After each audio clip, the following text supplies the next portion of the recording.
তো এই ভিডিওতে আমি তোমাদের দেখাবো যে রাইনোতে আমি যে ডার্ক থিমটা ইউজ করি সেটা তোমাদের রাইনোতে কিভাবে তোমরা অ্যাপ্লাই করবে। সেটার একটা ম্যানুয়াল, অটোমেটিক আর একটা বাই ডিফল্ট যে রাইনোর সাথে একটা অপশন আসে সেটার ব্যাপারে দেখাবো। তো প্রথমে তোমাকে ম্যানুয়াল প্রসেসটা দেখাচ্ছি। তো ম্যানুয়ালের জন্য সবার প্রথমে তোমাকে আসতে হবে এই অপশনে আসার পর তুমি ক্লিক করো অ্যাপিয়ারেন্সে। অ্যাপিয়ারেন্সে ক্লিক করার পর দেখো এই যে ব্যাকগ্রাউন্ডটা কোন কালার, হোয়াইট দেওয়া আছে। এটা হচ্ছে এই যে তোমার কমান্ড বারের যে হোয়াইট কালারটা, এটা হচ্ছে হোয়াইট কালার এই ব্যাকগ্রাউন্ডটা। তো একে তুমি সবার প্রথমে ডার্ক করে দাও এভাবে। ওকে করে দিলে দেখো এটা ডার্ক হয়ে গেল, কিন্তু টেক্সটগুলো দেখা যাচ্ছে না। নিচেতে রয়েছে টেক্সটের অপশন, এটা ডার্ক কালার রয়েছে, এটাকে তুমি ফুল হোয়াইট করে দাও। ওকে করে দাও, দেখো এভাবে। তারপরে চলে আসো তোমার নিচে দিকে, এটা খোলো অ্যাপিয়ারেন্সটা, তারপরে কালার অপশানে আসো। কালার অপশানে আসলে দেখো এখানে তোমার ব্যাকগ্রাউন্ড লেখা আছে। এবার এই ব্যাকগ্রাউন্ডটা এটা হচ্ছে আর কিছুই নয়, তোমার এই যে ওভারঅল ভিউ পোর্টটা এটার কালার। তো তুমি এটাকে একটা ডার্ক বা একটু গ্রে টাইপের করে রাখো। গ্রে করে দিলে এটা গ্রে হয়ে গেল। তারপরে মেজার গ্রিড, এই যে মেজার গ্রিড লাইন রয়েছে, এটা হচ্ছে তোমার দেখো 10 mm পর পর একটা করে লাইন রয়েছে। তো এই 10 mm বাদ বাদ যে লাইনগুলো রয়েছে এগুলো হচ্ছে মেজার গ্রিড। তো একে তুমি হালকা একটু বেশি ডার্ক করে রাখতে পারো বা যেভাবে তোমার সুইটেবল লাগছে এটা রাখলাম। আর তারপরে হচ্ছে মাইনর গ্রিড মানে হচ্ছে তোমার এই যে 1/1 mm এর যে লাইনগুলো রয়েছে সেগুলো হচ্ছে মাইনর গ্রিড। এটাকে তুমি করলে আরও একটু বেশি ডার্ক করে নিলে। তো দেখো তোমার 10/10-এরগুলো একটু হাইলাইট হয়ে রইলো, 1/1-এরগুলো ভেতরে রয়েছে, ওটা তুমি জুম যখন করবে তখন দেখতে পাবে। তারপরে এগুলোতে আর কিছু করার দরকার নেই। এবারে চলে আসো ডাইরেক্ট তুমি এদিকে উইন্ডোজ কালার 1 হচ্ছে তোমার, দেখে নাও। এটা ক্লিক করলেই তুমি পুরোটা তোমার ডার্ক হয়ে গেল। এরপরে উইন্ডোজ কালার 2, এটাকেও ডার্ক করে দাও, বা পুরো ডার্ক না করে হালকা গ্রে ওয়াইজ করতে পারো, করলে এটাও তোমার দেখো। এবার তারপরে উইন্ডোজ কালার 3, এটাকেও তুমি এভাবে ডার্ক করে দিলে, দেখো অলমোস্ট সব ডার্ক হয়ে গেল।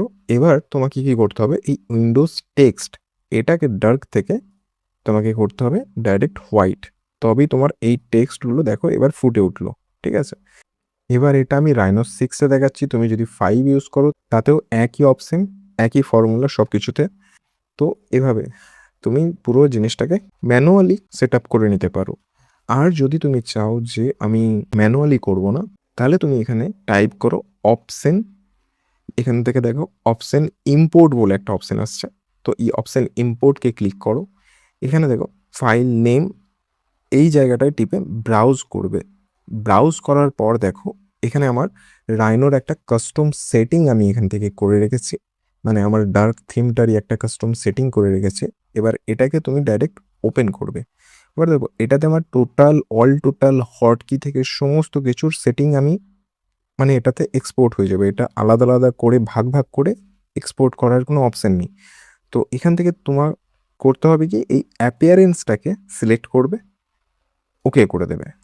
দেখো আমার বাই ডিফল্ট যেটা আগে ছিল রাইনোতে সেটা আমার অটোমেটিক চলে এলো। এখানে তোমাকে আমি এই ফাইলটার লিঙ্ক দিয়ে দেবো, তুমি ডাউনলোড করে জাস্ট অ্যাপিয়ারেন্সটা এখান থেকে অপশন ইম্পোর্টে আসবে।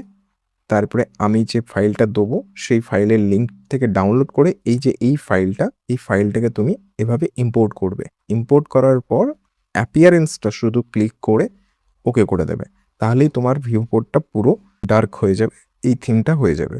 ঠিক আছে, আর যদি তুমি চাও ম্যানুয়ালি এই প্রসেসে এভাবে চেঞ্জ করে নিতে পারো।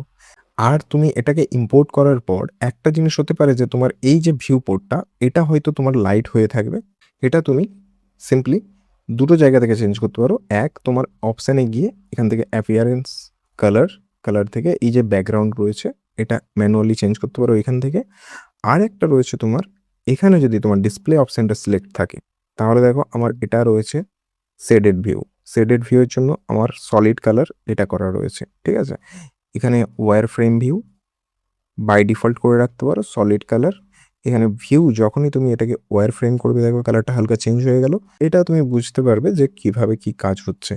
আর যদি তুমি রাইনো 8 ইউজ করো, ঠিক 8-এ এসে দেখো এখানে অপশানে যাবে, অপশানের অ্যাপিয়ারেন্স থেকে এখানে কালারটা চুজ করার পরেই দেখো এখানে ডেডিকেটেড একটা অপশন দিয়েছে ডার্ক থিম, লাইট থিম আর কাস্টমাইজ। তুমি কাস্টমাইজ ওভাবে করতে পারো, আর ডার্ক থিম অ্যাপ্লাই করলে অটোমেটিক এটা এভাবেই ডার্ক হয়ে যাবে। আমি ডার্ক থিম অ্যাপ্লাই করার পর কিছু কিছু জিনিস আমি ম্যানুয়ালি করে নিয়েছিলাম, তাই জন্য আমার এখানে কাস্টম হয়ে রয়েছে। ঠিক আছে, তো জাস্ট এটাকে ডার্ক করে ওকে করে দিলে তোমার সেম এভাবে ডার্ক থিম চলে আসবে, যেটা যে কোনোভাবে ম্যানুয়ালি বা অটোমেটিক তুমি যেভাবে করতে পারো।